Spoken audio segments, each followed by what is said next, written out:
Mapagpalang araw po, ano? Ngayon po ay holiday.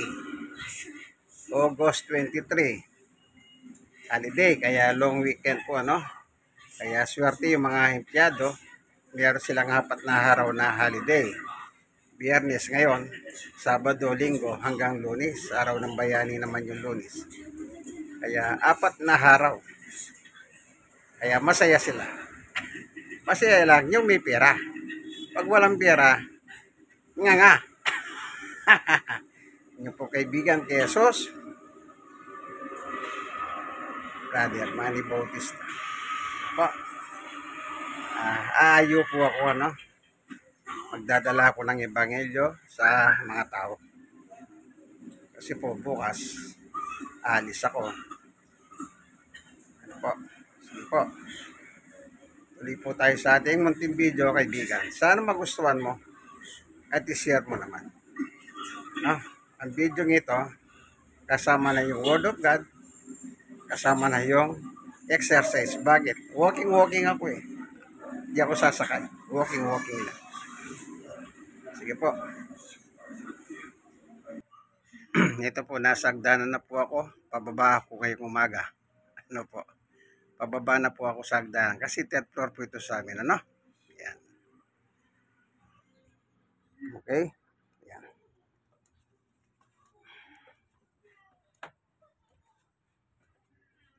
Pababa po ako.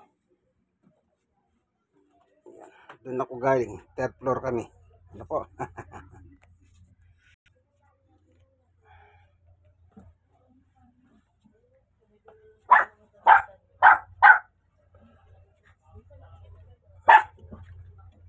Ayan po si Samia, tumataon.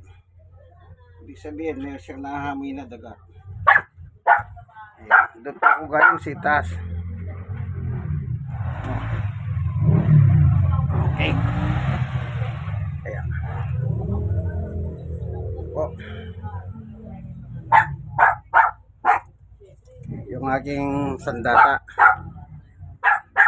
Ito. Payong.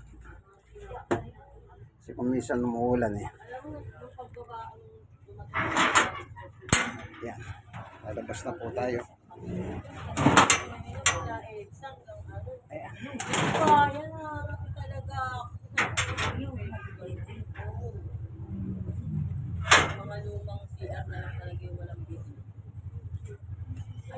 So, magbubukas muna tayo ng Biblia, kaibigan, ano? Babasa tayo ng talata ng Biblia. Kung mapapasin nyo po yan, tukol po sa salita ng Diyos yung nasa pinto namin. Ano?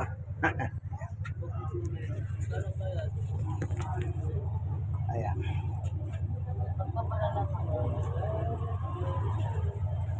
Ang gamit ko po ay poimen.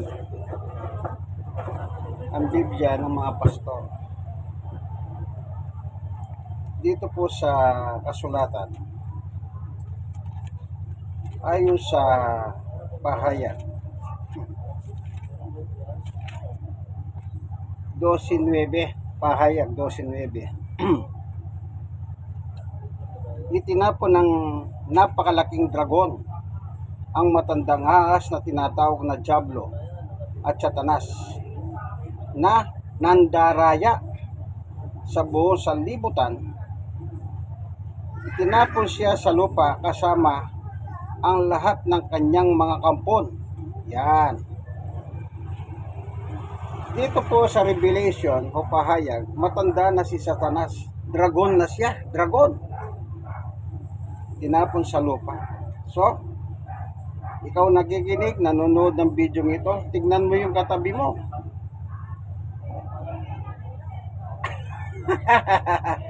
Baka isa yan sa mga kampon ni Satanas, sabi rito, nakalagay. Itinapon siya sa lupa kasama ang lahat ng kanyang mga kampon.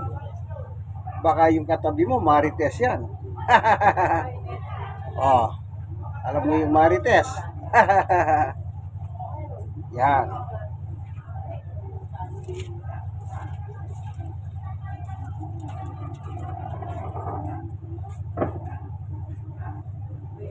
Ayan ano. So maliwanag ano. Meron pa akong babasahin. Sa 1 Gis.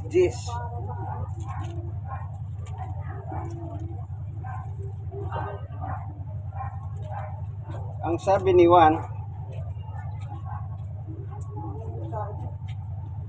dumarating ang magnanakaw.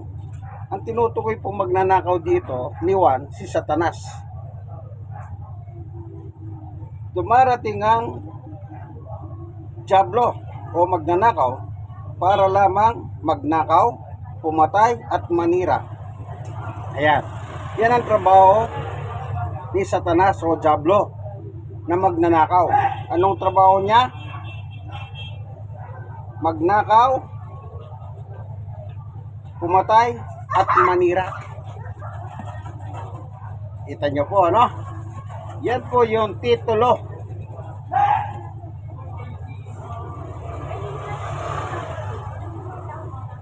title ni Satanas. At sabi sa Biblia, itinapon sa lupa. Itinapon sa lupa.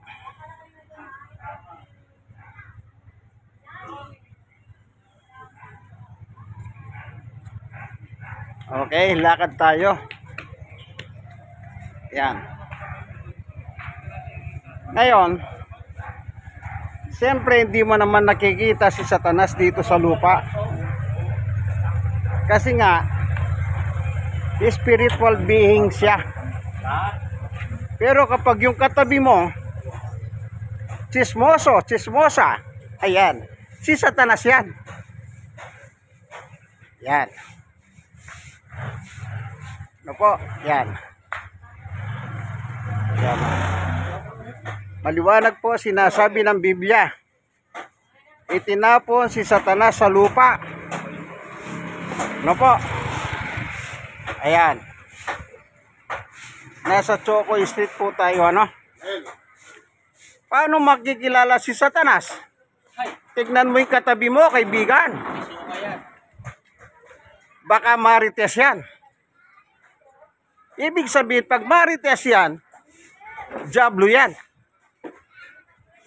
Ganun lang kasimple, ma-identify si Satanas. Dito sa ibabaw ng mundo, lakad tayo.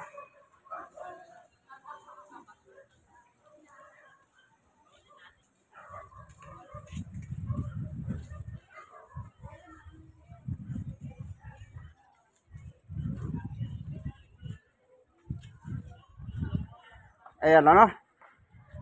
May kasamang exercise, walking. Alam nyo po yung paglalakad, anong oras mo mang gawin yan? Yan ay magandang exercise sa daloy ng ating dugo. Ano po? Maganda. Maganda sa puso yan. Hindi kailangan mag-jogging ka. Yan lang maglakad ka lang, napakaganda na yan. Purihin ng Panginoon, okay?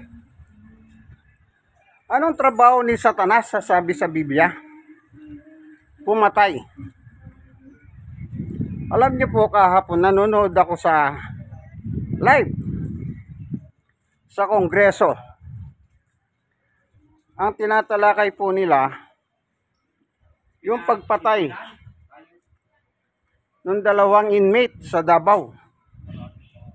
Yung isa po rebel returnees. Yung rebelde nagbalik loob. Sanay nang pumatay yon. Pero yung isa, jeepney driver. At ngayon, sila yung kinausap upang pumatay ng 3 inchik. At bawat tulo ng inchik na yon ay may halagang 1 milyon. Sa madalit salita, kung 3 sila, 3 milyon. Ano po? Kinwento nila sa Kongreso kahapon sa Quad Committee ng Kongreso ng Pilipinas. Ang ginawa nilang pagpatay sa mga inchik sa panahon ni Duterte. Panahon ni Duterte. Ayan.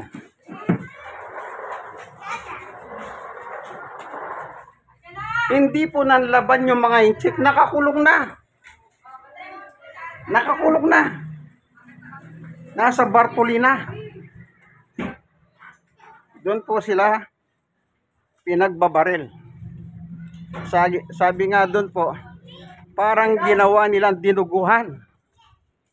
Ibig sabihin po, dumanak ang dugo sa Bartolina, doon sa Davao.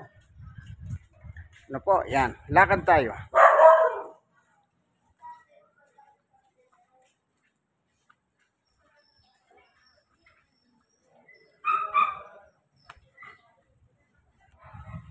Sabi ng tata, yung isa, yung jeepney driver, hindi pa siya nakakapatay ng tao. Pero dahil nahuli siya na mayroon droga, tanim droga, kawawa po siya. Nakakulong siya ng na 20 years. Pinangakuan na lalaya sila pagkatapos nilang patayin yung mga inchik. Pero hindi sila nakalaya. Natapos yung termino ni Digong na demonyo.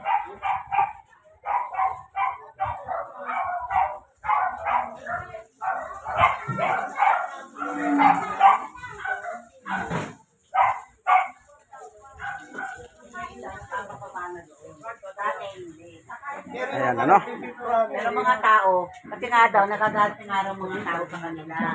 Dapat bigyan na yung perma na.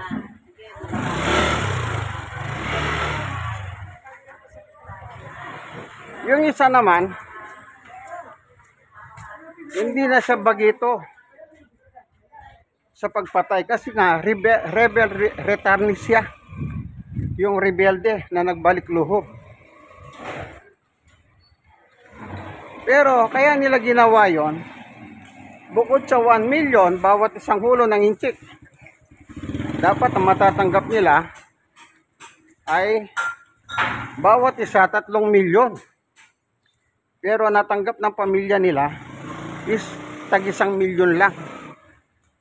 Umaasa sila na makakalaya sila. Yan.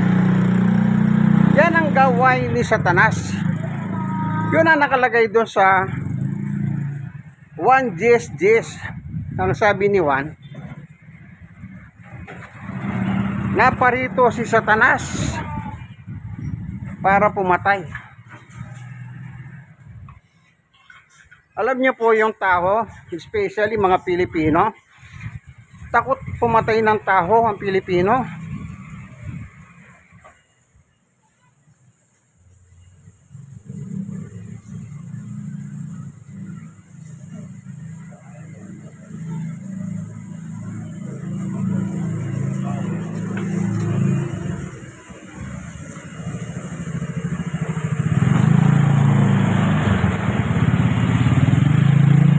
Takot pumatay ng tao ang mga Pilipino. Kasi po, sa buong Asia countries, ang Pilipinas po ang tinagurian nilang makadiyos na bansa. Kaya yung mga tao dito, likas sa kanila na matatakutin. Especially sa pagpatay ng kapwa.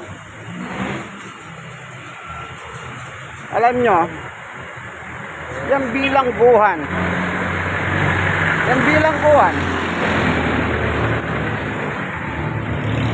Hindi naman lahat na nandyan ay masamang tao. Sabi nga nila, hindi po namin gustong mapunta dito. Pero bakit nakakulong sila? Anong dahilan? Ba't sila nakakulong? Yan. Nakagawa po sila ng isang krimen. Nakagawa sila ng isang krimen na hindi naman po nila gusto talaga.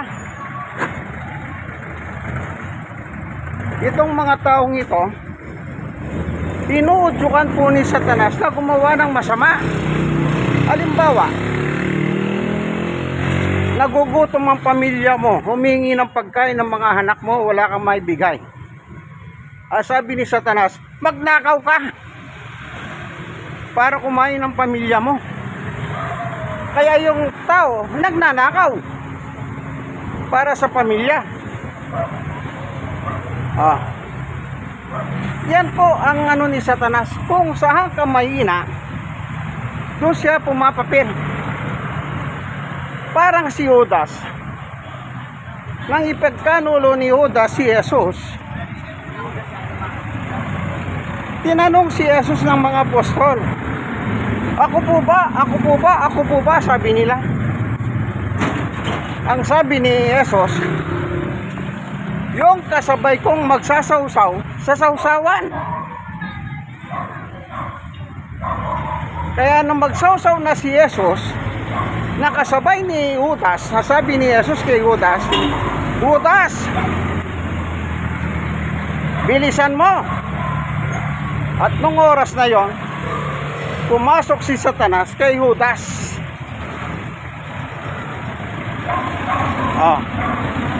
Kasi ang sabi ni Judas, nasilaw siya sa 30 pilasong pilak. Ganon din po itong mga kriminal na napanood ko kahapon sa EGK ng Duterte administration.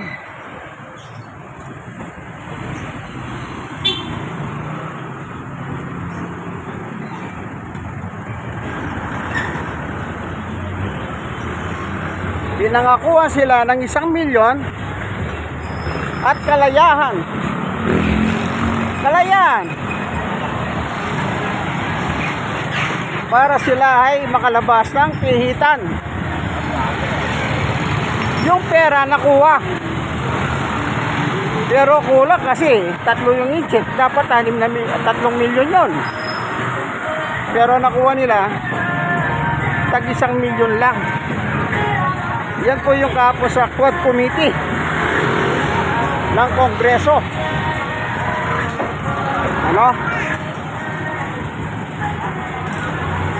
So nasilaw sila sa pera. At syempre yung pinangakuha silang makalaya, bago na yung administrasyon, nakakulong pa sila sa munti. Kaya kahapon umattend sila ng hearing, escort yung mga sundalo, pulis ng Muntinlupa at saka yung ED ng Muntinlupa, kasama sila.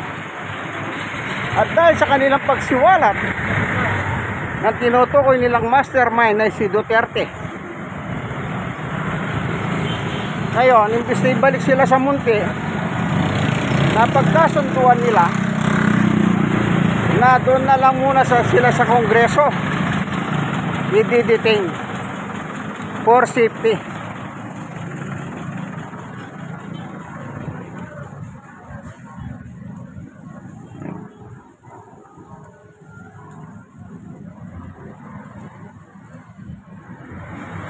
Kaya po yan ang papel ni Satanas, pumatay. Siya yung nagtutulak sa tao para pumatay, maging masama. Walang taong masama kung walang diablo o Satanas.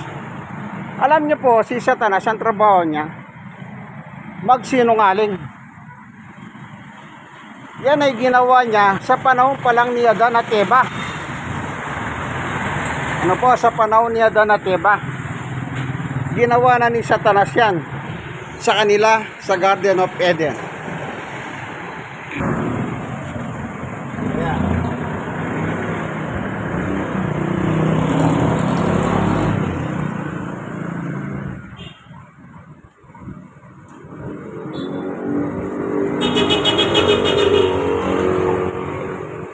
Dito po sa sulat ng Genesis sa chapter 3, kung saan ang title, nagkasala ang tao. Yan.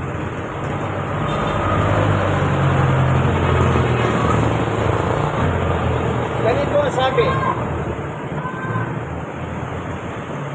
Ngunit sinabi ng ahas, hindi totoo yan. Kayo, hindi totoo yan. Hindi kayo mamamatay. Sabi ni Satanas kay Eva, si Eva ang kausap niya.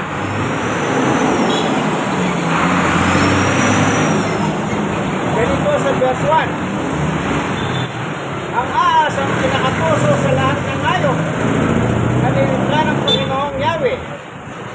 Isang araw, tinanong nito ang babae, totoo bang sinabi ng Diyos, huwag kayong kakain ng anumang bungang kahoy sa halamanan? Diyos, sumagot si babae, maaari namin kainin ng anumang bunga ng halamanan. 3. Huwag lamang ang puno ng nasa gitna niyon. Sinabi ng Diyos na huwag namin kakainin ni ipuin man ang bunga nito, kundi kung kami ay kakain nito, mamamatay kami. Ito po yung 4, ito sagot ni Satanas. Ngunit sinabi ni Satanas, ahas, hindi totoo yan. Hindi kayo mamamatay. 5. Sinabi lang yan ng Diyos, pagkat alam niya kung kakain kayo ng bunga niyahon, makakahunawa kayo, kay magiging parang Diyos at malalaman ninyo ang masama't mabuti.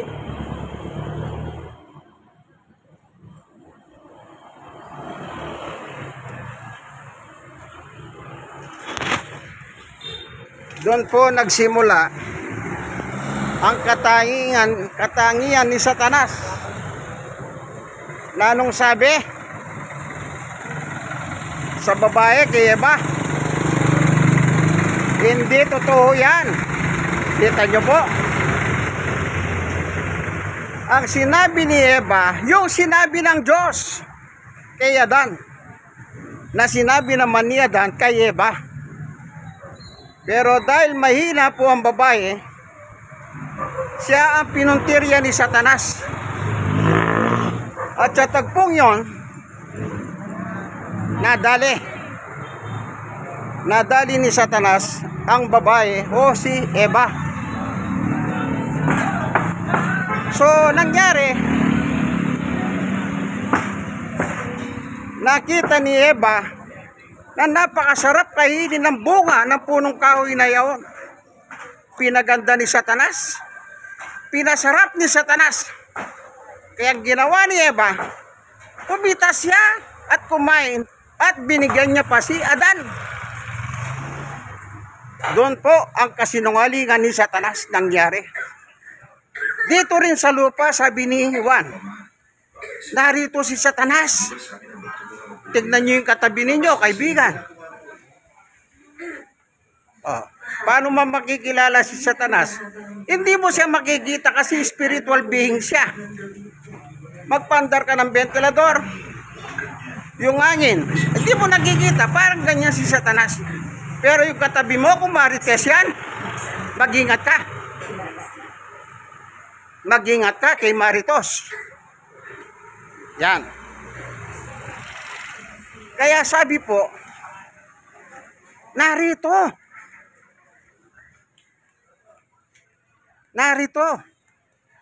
Itinapo ng matandang ahas ang dragon. Dragon na po siya. Grabe. Sa mga pelikula, malaki na po yung dragon. Ganon po inalintulad si Satanas sa isang dragon. Alam niyo po yung mga dragon sa pelikula, bumubuga sila ng apoy sa bunganga. Ano po? Pelikula lang yon. Kaya talagang trabaho ni Satanas, ano po? Dayain ang tao. Yung binasa natin kanina sa chapter 12 ng Revelation, ano sinabi ron? Dinadaya ang buhos sa libutan. Kaya yung kausap mo, kung sinungaling yan, mandaraya yan. Sigurado kang punya ni Satanas. Ano po? Kaya ingat kayo, kaibigan. Kayong mga nanonood ng video ito. Be careful. Sabi nga ni Inday Badiday nung nabubuhay siya, careful, careful. Hindi po ba ganyan si Inday Badiday noon? Okay, dito tayo, ano? Lakad lang tayo, exercise, walking.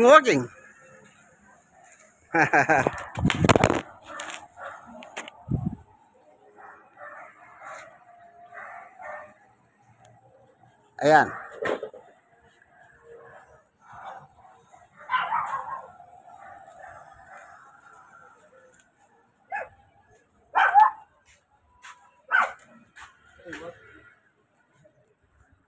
Ayan.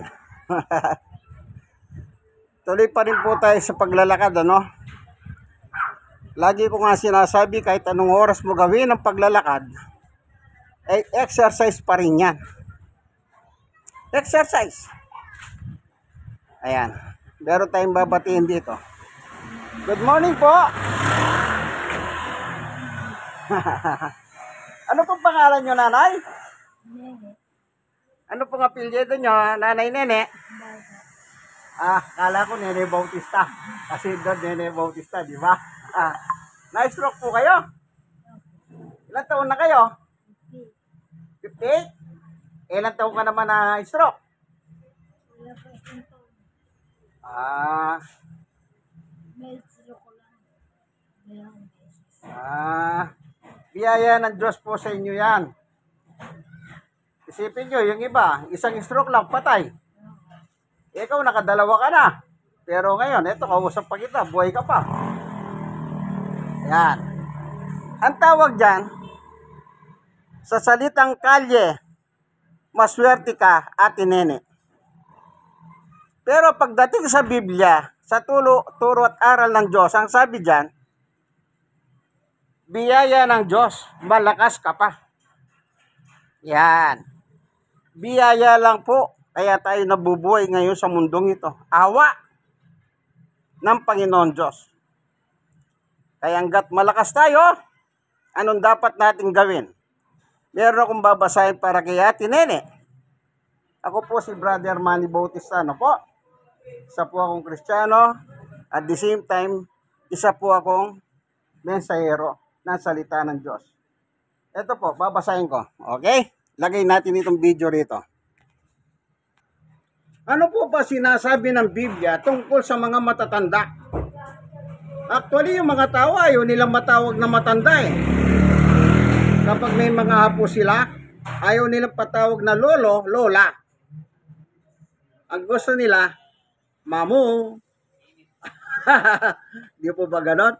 Ano yung lalaki kung sa babae, mamu? Ano sa lalaki? Bahala kayo, di ko alam. Eto, mga ngaral, 12:1. Alalahanin mo ang iyong malilikha sa panahon ng iyong kabatahan, bago dumating ang araw at tahon na puno ng kaguluhan. Panahong hindi mo na madama ang tamis ng mabuhay. Ano po yung kabatahan? Hanggat malakas ka. Hanggat meron ka pa nadadamang lakas. Ang sabi ng mga ngaral, alalahanin mo ang Diyos na lumikha sa iyo. Anong alalahanin mo sa Diyos? Si Ate Nene. Ate Nene, ilang taon ka na? 58. Oh. 58 years buhay siya. To stroke. Ibig sabihin, 58 years siyang inaalagaan ng Diyos. Bakit? Ang buhay ng tao, ang Diyos ang nagbigay eh. Nung nauna siyang stroke, hindi siya kinuha ng buhay. Ikalawang stroke, hindi pa rin siya kinuha ng buhay. Ibig sabihin, sa salitang kalye, maswerte siya. Kaya sabi ng mga ngaral, abang malakas ka, alalahanin mo ang Diyos na lumikha sa iyo. Ano nga alalahanin mo? Yung salita ng Diyos. Ako po, eto ako, 63 na ako. 63. Stroke patient din po ako. Stroke ako. 5 years. Oh. Tignan niyo po ako, Ate Nene, ha?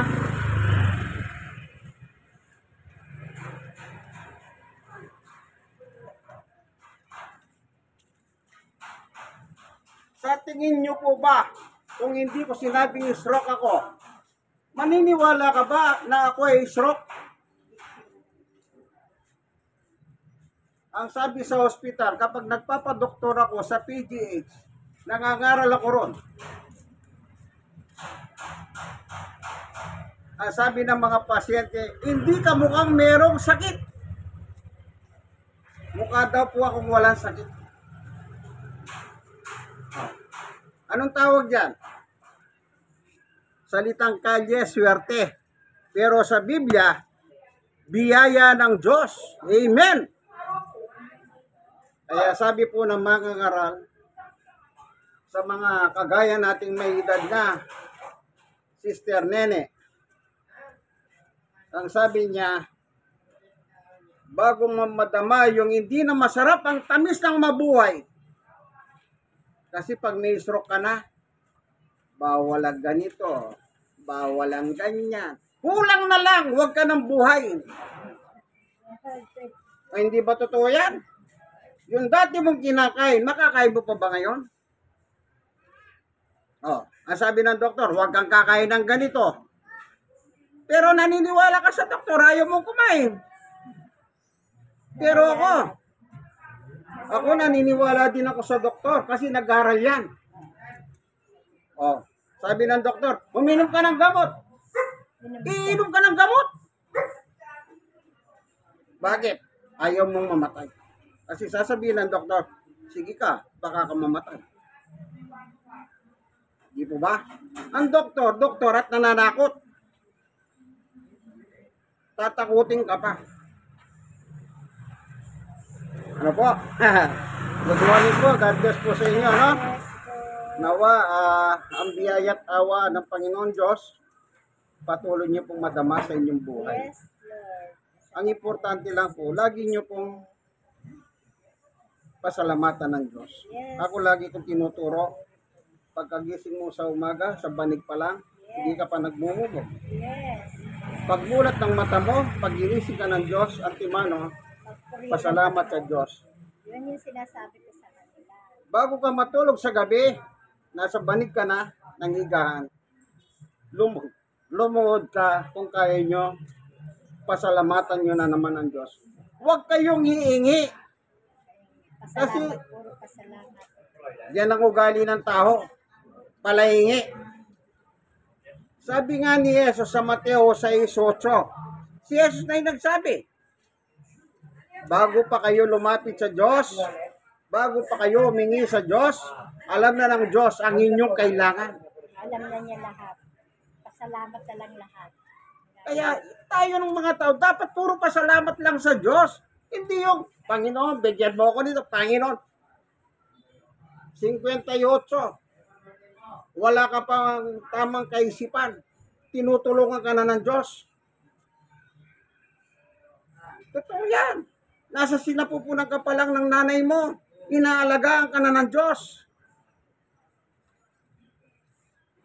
Lumalaki ka, iniingatan ka ng Diyos hanggang ngayon. Oh. Yung biyaya ng Diyos, unlimited. Yes. Kaya dapat ang pasalamat mo sa Diyos, unlimited din. Tatandaan nyo po yan. Lahat naman tayo mawawala sa mundong ito. Pero mas maganda naman, bago ka mawala sa mundong ito, meron kang nagawa sa Diyos. Hindi yung mawawala ka dito, wala kang ginawa para sa Diyos. Ang tawag doon walang utang na loob. Ayan. God bless po, Ate Nene. Pupunta ako sa isang Ate Nene. Bible study kami. By the way, ako nga po pala si Brother Manny Bautista, ang inyong kaibigan kay Jesus. God bless po sa inyo. Brother, God bless sa iyo, brother. Nadaanan mo kami. Ayan, naginig po. Ikaw, Ate, anong pangalan mo? Baby po. Baby, si Ate Nene. Ayan, nakapaginig sila ng Ebanghelyo. Ito naman si Kuya. Kuya, anong pangalan mo? Ardiano. Oh, Arjano. Pambirang pangalan. Walang katulad. Arjano. Ayan, oh. Ilan taon ka na, Kuya? 60 na. Senior. Ilan po taon? 60. Ayan, 60 na siya. Matanda pa rin ako ng 3 taon sa kanya. Ikaw, Ate Baby, ilan taon ka na? 58. O, magsingidad sila ni Ate Nene, 58. Matanda ako sa kanila. 63 ako. 6'3". Yan. Biyaya ng Panginoon Diyos. Pray tayo. Salamat po, Panginoon. Ang iyong biyaya ay napakabuti sa amin. I-bless mo po silang tatlo. Ate Baby, Ate Nene, si Kuya Arjano. Ano man po ang kanilang pangangailangan sa buhay, ikaw po ang pumupuno. Punan mo po yung kanilang pangangailangan. Hindi lang po sa physical, kundi higit sa spiritual. Yun pong mahalaga. Ito po ang aming kailangan sa ngalan ni Jesus. Amen. Pwede ba tayo magpicture? O, Ate Baby tayo lang muna. O, dito kang alis dyan.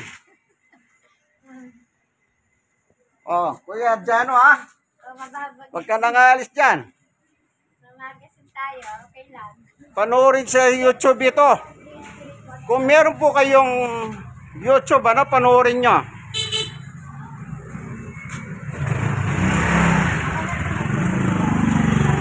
Hanapin nyo po yung Manuel Bautista 8817 sa YouTube. Makikita ninyo ito. Manuel Bautista Manuel Bautista. 8817. Ano po? Manuel Bautista 8817. Pag nakita nyo sa YouTube yun, naku yun. Itong ano natin ngayon sa dito sa May Romana Street, District 1, Tondo, Manila. 88. 88. 17. Oo. Yung ang aking sa YouTube. 8817 Manuel Bautista 8817. Makikita nyo po tayo dito. Mapapanood nyo ito. Sige po, God bless po sa inyo lahat, ano? Yan. Sige po, bye-bye. Ayan, ano? Sila na naman po yung mga nakapakinig ng mabuting balita. Yan. Walking pa rin tayo dito sa Ramona Street. Pagitan ng barangay 96 and 97. Ito pong street na ito. Dito. Banda rito, 97. Banda riyan, 96. Nakapagitan sila. Yan.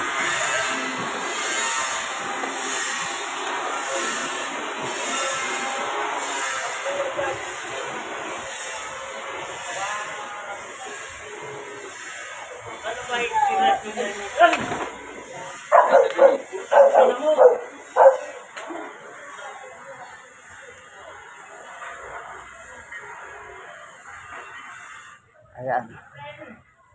So hanggang dito na lamang po itong ating munting video, walking dito po sa barangay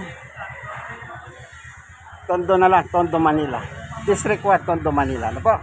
Kung inyong kaibigan kay Jesus, Brother Manny Bautista. God bless us all.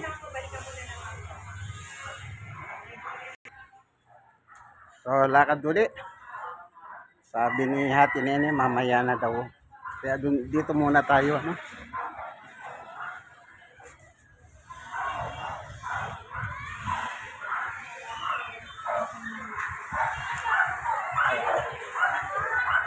Nandito na tayo sa Lacson Street. Ito Lacson Street ito. Yan. Ikot tayo. Oh. Okay. Ito po yung mga magagandang. Ayan. Paano ka, ate ba? What? Tinatakpan ng mga mukha nyo? Gaganda. Ang introduce ko, magaganda. Para magigita yung kagandahan. Yan, nahiya po. Natural sa Pilipino yan, mahiyain. Yan ang nature ng Pinoy, mahiyain. O dito, tingnan nga natin.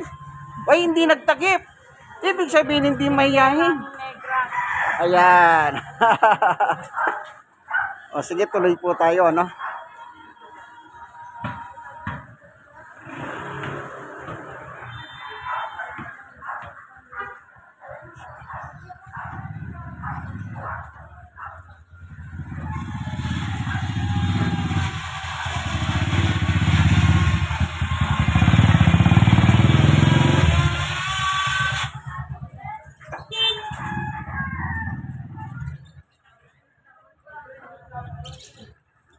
Ayan.